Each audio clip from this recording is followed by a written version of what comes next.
ओम गणेशाय नमः। तो मित्रों, आज हम बात करेंगे शुक्र ग्रह की, शुक्र देवता की।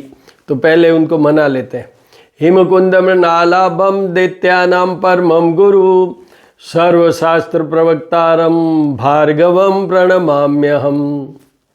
शुक्र भोग विलास, ऐश्वर्य, वैभव, धन, वैवाहिक जीवन, विलासिता और फिल्म इंडस्ट्री वाला ग्लैमर, ये सब चीज़ों के लिए है। आइज़ के लिए है, किडनी से लेके जेनिटेलिया तक का पोर्शन है। शुगर को भी कंट्रोल शुक्र ही करते हैं, डायबिटीज़ और ये गरिष्ठ भोजन। शुक्र जिनके प्रबल होते हैं, they lead luxurious life full of pleasure and enjoyments. इस तरीके से शुक्र है, वेरी वेरी इंपॉर्टेंट प्लैनेट। एक और इम्पॉर्टेंट चीज़ है, वो भी बता देता हूँ। जो आपकी बॉडी का फ्लो ऑफ एनर्जी, मनी का flow of energy, that is also controlled by the Venus. ये याद रखिएगा। आगे बढ़ते हैं। अब देखिए, शुक्र अभी मकर राशि में है। कल शाम को ये कुंभ राशि में जाएंगे, जहाँ ऑलरेडी शनि देव विराजे हुए हैं, जो इनके मित्र हैं, अभिन्न मित्र हैं। तो एक कॉम्बिनेशन हो गया शुक्र और शनि का, और इस पे एस्पेक्ट आ रहा है, वो आ रहा है मंगल का। और ये एस्पेक्ट थ्रू आउट इस स्टे पे, कुंभ राशि पे जब तक है, 27 जनवरी को ये बदलेंगे और आगे अपनी उच्च राशि मीन राशि में ये ट्रांजिट करेंगे 27 जनवरी को। So the period is from 28 December to 27 January. एक पूरे महीने का पीरियड है। तो इसमें सब में 21 जनवरी तक full effect of Mars will also be there. तो ये तीनों ग्रह के कॉम्बिनेशन में मैं आपको जो अभी फलादेश बताऊंगा वो इन्हीं में है। शुक्र का एक ब्रीफ उपाय क्या है। सबसे पहले है गणेश जी और महालक्ष्मी। गणेश जी को, महालक्ष्मी की पूजा गणेश जी बिना या विष्णु जी बिना नहीं होती। तो यहाँ पर क्या है, गणेश पूजा, गणपति अथर्व शीर्ष के साथ उनका अभिषेक कीजिए रोजाना, नहीं तो कम से कम शुक्रवार को, बुधवार को तो कीजिए। और साथ में मातेश्वरी माँ लक्ष्मी का कनक धारा स्तोत्र और श्री सूक्त द्वारा उनका कीजिए अभिषेक। कनक धारा, गोल्ड की जो धारा होती है, कनक का मतलब होता है गोल्ड, तो आपके उनकी धारा वर्षा होगी आपके, किसकी, गोल्ड की। अगर आप ठीक से भाव के साथ, ये मैं हमेशा कहता हूँ, जो भी उपाय करें या जो भी उपाय ब्राह्मणों द्वारा करवाएं, पहले अपनी gut feeling, heart feeling, mind feeling, भाव के साथ करवाइएगा। ये नहीं कि ब्राह्मण को कह दिया कर दो और no, there won't be any result. जो सेकंड बेस्ट है वो है इनके, जो मैंने अभी मंत्र बोला था, इसकी जाप और पूजा। तो वो ब्राह्मणों द्वारा ही होगा, अपनी कोशिश मत कीजिएगा। आपके लिए तो ये सिंपल है कि ओम शुम शुक्राय नमः या खाली शुक्राय नमः, जैसा सिंपल वे में। लास्ट में मैं एक चीज़ और बता देता हूँ कि पूजा के बाद में हमेशा मंत्रहीनम क्रियाहीनम, क्षमा और मांग लीजिए। आपकी पूजा निश्चित रूप से अच्छा कर देती है। एक बात बताता हूँ, पहले भगवान का अभिषेक कीजिए, श्रृंगार कीजिए, फिर आरती कीजिए, भोग चढ़ाइए, जल आरती कीजिए, और उसके बाद ये क्षमा प्रार्थना कीजिए। आरती के दर्शन भी अगर आपने नहीं किए या आरती नहीं की तो आपकी पूजा अधूरी मानी जाती है। मेरे 2 YouTube चैनल है, एक है श्री करनी ज्योतिष एवं वास्तु शोध संस्थान, दूसरा भी रिसेंटली ओपन किया है, वो है ज्योतिष पूजा और उपाय। ज्योतिष पूजा और उपाय, और की स्पेलिंग है AUR। तो उस पर आप जाके देख लीजिए, जितने भी वीडियोज़ हैं। आपको मेनली जो वीडियोज़ हैं श्री करनी ज्योतिष एवं वास्तु शोध संस्थान, उस पर मिलेंगे। पर जो एवरी इवनिंग मैं, जैसे आज भी शुक्रवार की पूजा मैंने की है, तो एवरी इवनिंग जो मैं पूजा करता हूँ वो उसका वीडियो आपको ज्योतिष पूजा और उपाय, और हर दिन का उसमें अलग से टिप देता हूँ। कल की विशेष बात यह है कि शुक्र शनि के यहाँ जा रहे हैं, और कल शनि प्रदोष है। ये दोनों मित्र तो हैं ही, शुक्र और शनि। शनि प्रदोष भी है। कल शनि की भी जाप पूजा जिनको 7.5 ढैया है उनके लिए बहुत बहुत ही लाभदायक रहेगा। आप कोई भी ब्राह्मण से करवाएं। अगर आपके क्वेरी क्वेश्चन है तो 9978627397 मेरा नंबर है, उस पर आप मुझसे कांटेक्ट कर सकते हैं। शुक्र और शनि की युति, पहले तो आपको एक ब्रीफ बता देता हूं कि क्या, जैसे कर्क राशि को बड़ा ढैया है, वृश्चिक को लघु कल्याणी या छोटा ढैया है, मकर, कुंभ और मीन वालों को 7.5 है। तो इनमें से 3 राशि निकाल लीजिए कौन सी। कर्क वालों के लिए ये शुक्र का ट्रांजिट कमज़ोर करेगा, वृश्चिक वालों को कमज़ोर करेगा और मीन राशि को कमज़ोर करेगा, क्योंकि वो उनके 12th हाउस में आते हैं। ये अब मैं आपको ये भी बता दूं कि ये जो 3 ग्रहों का कॉम्बिनेशन हो रहा है तो द पर्सन बिकम लस्टी। आप ओवर एम्बिशियस हो सकते हैं, विलासिता की तरफ मुड़ सकते हैं, एडिक्शन की तरफ मुड़ सकते हैं। ये एक जनरल वे में बता रहा हूँ। शुक्र शनि साथ में होते हैं तो that is not taken very good, बहुत अच्छा नहीं माना जाता है। उसका रीज़न ये है कि शनि का अलग है, मित्र हैं वो बात अलग है, क्योंकि ये दैत्यों के गुरु हैं शुक्र, तो मित्र हैं। पर इन दोनों का combined effect, in case if they are placed in one house together, that's not taken as good, क्योंकि वो आदमी को थोड़ा सा उसका, अगर कहीं भी जुपिटर से कवर्ड नहीं हो रहे हैं, शुभ ग्रहों से कवर्ड नहीं हो रहे हैं, तो उनके कैरेक्टर पे भी क्वेश्चन आ सकता है। तो अब बात करते हैं मेष राशि। मेष राशि के 11th हाउस में पहले तो शनि है वहाँ, फिर शुक्र। आपके मैं धन की बात करूँ, लाभ की बात करूँ, विलासिता की बात करूँ, भोग, ऐश्वर्य, नेम, फेम, किस बात की बात करूँ, आपके ये मोस्ट फेवरेबल पीरियड होगा, क्योंकि आगे फिर आपको भी 7.5 आ रही है। पर ये मोस्ट फेवरेबल है मेष राशि वालों को, उनको कोई उपाय नहीं करना। जितने मैंने अभी काम कहे हैं शुक्र से जुड़े हुए, उन सब में प्लस प्लस पॉजिटिव होगा। आप कोई बिजनेस शुरू करना चाहते हैं कीजिए, आप कोई जॉब ज्वाइन करना चाहते हैं आपको मिल जाएगी वो जॉब, कुछ हद तक आपकी संतान का भी अच्छा होगा। तो ये मेष। उस वृषभ राशि की ये 10th हाउस में, house of job, career and business, और सामने उनके होता है house of happiness.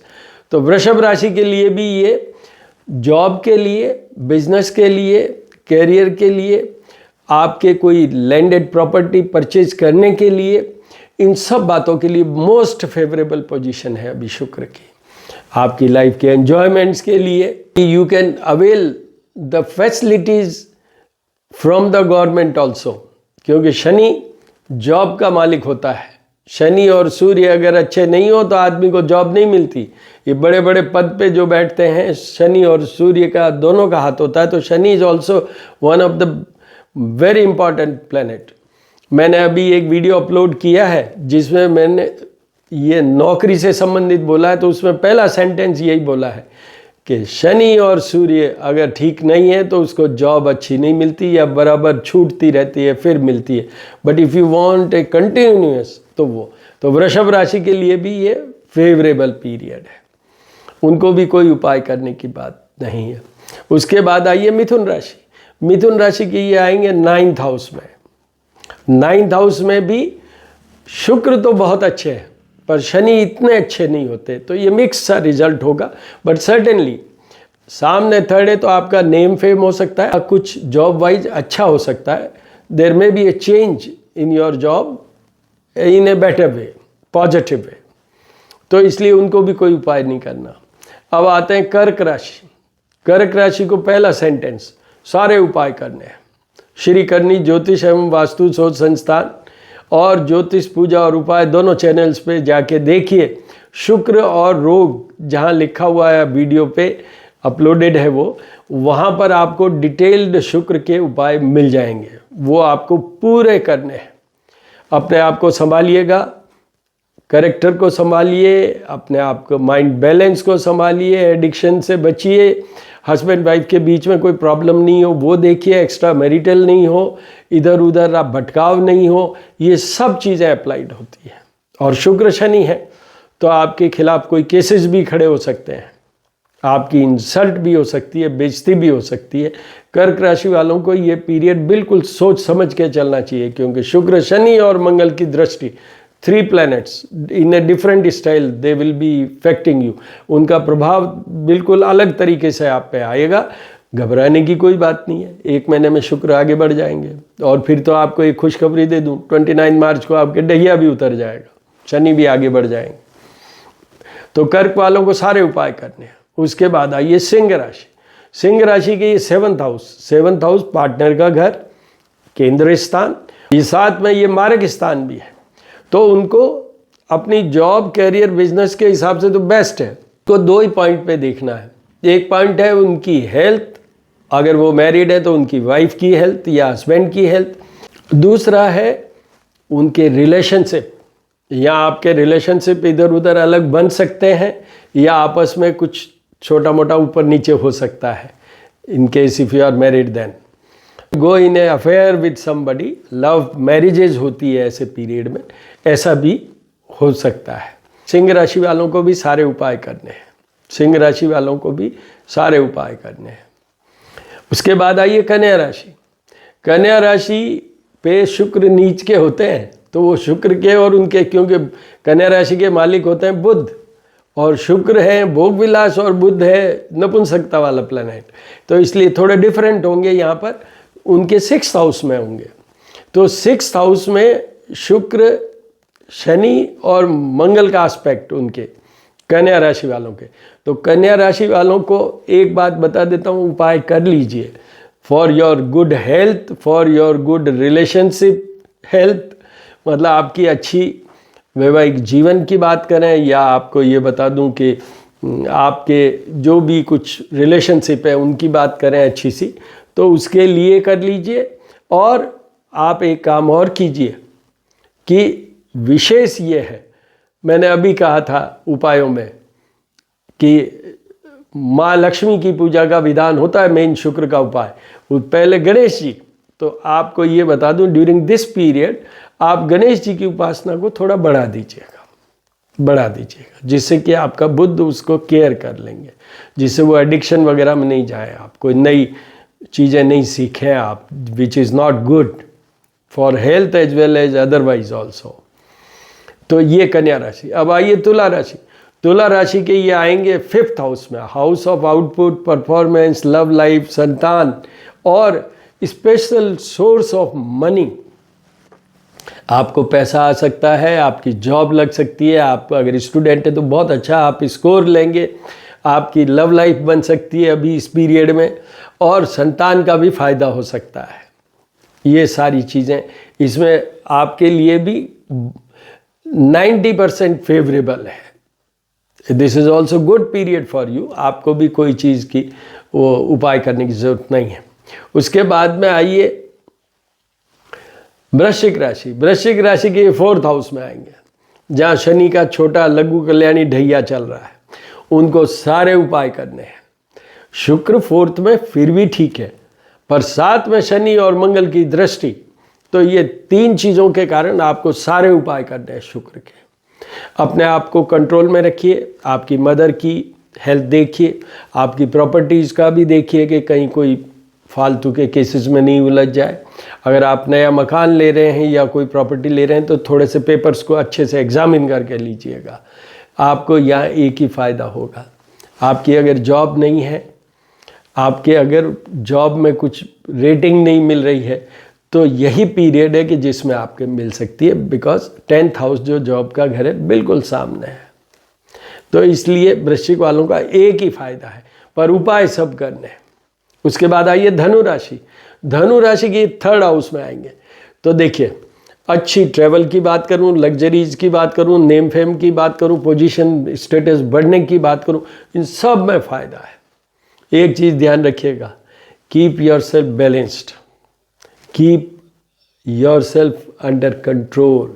Low profile पे रहने की कोशिश कीजिएगा, वरना आप यहाँ पर रिलेशनशिप में भी उलझ जाएंगे उल्टे सुलटे, और साथ में ही आप यहाँ पर एडिक्शन में भी जा सकते हैं। 3rd में शुक्र शनि के साथ, ये दोनों मैंने कहा है कि they create a lust, want, desire तो उसमें कहीं आप उलझ जा सकते हैं। तो ये ध्यान रखिएगा। आपको ऐसा लगे तो फिर सब उपाय कीजिएगा धन वालों को, अदरवाइज करने की जरूरत नहीं है। उसके बाद भाई मकर राशि, मकर राशि के तो ये सेकेंड हाउस में आएंगे। उनके भी वो 7.5 का लास्ट फेज चल रहा है। 29 मार्च को आपकी 7.5 समाप्त हो जाएगी। पर ये धन का घर है, वाणी का घर है, ये आपकी स्किन का भी घर है, कम्युनिकेशन का भी घर है, सारी चीज़ों का है। तो यहाँ पर आप इतना अच्छा प्रभावशाली बन जाएंगे इस पीरियड में। दोनों साथ है, मंगल की दृष्टि है कि कोई भी प्रेजेंटेशन देने हो, आपको किसी से काम हो, you want some work to be done by somebody, go and meet him or her on Friday। आपका निश्चित रूप से काम बन जाएगा। आपको वैसे कुछ उपाय करने की जरूरत नहीं है। ये भी घर मार्ग स्थान में आता है, इसलिए अगर आपके हेल्थ इश्यूज आते हैं तो आपको सारे उपाय करने, फिर ABC नहीं, सब उपाय करने। और उपाय देख लीजिए वहाँ ज्योतिष पूजा और उपाय में, या फिर श्री करनी ज्योतिष एवं वास्तु शोध संस्थान में। तो मकर राशि वालों के लिए भी अच्छा है। उसके बाद आइए कुंभ राशि। कुंभ राशि को सेकंड फेज ऑफ 7.5 चल रहा है। और उसी के साथ तो एक तो अपने और अपने पार्टनर के रिलेशनशिप को संभालिए, सामने 7th हाउस है, संभालिएगा। दूसरा, आपका भी दिमाग इधर उधर हो सकता है। तीसरा, क्योंकि मंगल और शनि भी है लिंक में, तो you should control your temperament. आप हार्श हो सकते हैं, ईगोइस्ट हो सकते हैं, तो थोड़ा सा ध्यान रखिए, specially when you are dealing with the subordinates या जो आपसे नीचे हैं उनको, वरना आपको कोई प्रॉब्लम हो सकती है। आपको भी मेरे हिसाब से उपाय करने की ज़रूरत है। मीन राशि, मीन राशि की ये 12th हाउस में आएंगे। 12th house, house of losses. चाहे वो पैसों की बात करें, चाहे आपके शरीर की बात करें, चाहे रिलेशनशिप की बात करें, वहाँ पर शुक्र, शनि और मंगल की दृष्टि। इसलिए आपको भी सब उपाय करने हैं बिना सोचे समझे। और आपको ये बता दूं, आप अगर अच्छे से उपाय कर लेंगे तो न आपको आप कंट्रोल कर पाएंगे, न आपके कोई फाइनेंशियल लॉस होगा, न शरीर का लॉस होगा, न रिलेशनशिप का होगा। बट भाव के साथ अभी उपाय कर लीजिएगा। शनि के तो आप कर ही रहे होंगे, क्योंकि 7.5 ही चल रही है। फर्स्ट फेज सबसे कमज़ोर होता है, फर्स्ट और थर्ड फेज शनि का। सेकंड फेज फिर भी थोड़ा सा माइल्ड होता है, तो वो है। तो मीन राशि को सब उपाय करने हैं, डरने की कोई बात नहीं है। 1 महीना ये भी निकल जाएगा। तो इस तरीके से मित्रों, मैंने 12 राशियों का बता दिया। अब आपको एक और बात मैं बता देता हूँ। कल शनि प्रदोष है, उसी टाइम ये राशि परिवर्तन कर रहे हैं। तो कल आप, शुक्रवार नहीं है, फिर भी शुक्र के भी उपाय कीजिए, कल से ही शुरू कीजिए। शनि के भी कीजिए, चंद्रमा के भी कीजिए। तो कल शनि प्रदोष है, तो शनि देव का भी कीजिए, शुक्र देव का भी कीजिए। और प्रदोष व्रत त्रयोदशी की तिथि होती है, भगवान शिव से जुड़ी हुई, तो भगवान शिव का तो रुद्र सूक्त के साथ कीजिएगा अभिषेक, जल, दूध, जल या पंचामृत द्वारा ये करके। और आपको ये भी बता दूं, ये प्रदोष काल में ही होता है। जैसे अगर शनि के कल जाप पूजा भी करवाने हैं तो वो इवनिंग में स्टार्ट होंगे। शनि का सारा काम शाम को होता है। दूसरा, शिवलिंग का भी जो रुद्राभिषेक करेंगे आप, वो भी इवनिंग में कीजिएगा। प्रदोष काल means 45 to 90 minutes prior to sunset और आफ्टर द सनसेट, ये एक रेंज है। कुछ 45 मिनट्स ही लेते हैं, कुछ 90 मिनट्स तक भी लेते हैं, अलग अलग मत है। तो ये कीजिए और आनंद लीजिए। Enjoy this transit of Venus, क्योंकि ये प्लैनेट ऑफ एंजॉयमेंट ही है, लग्जरीज है।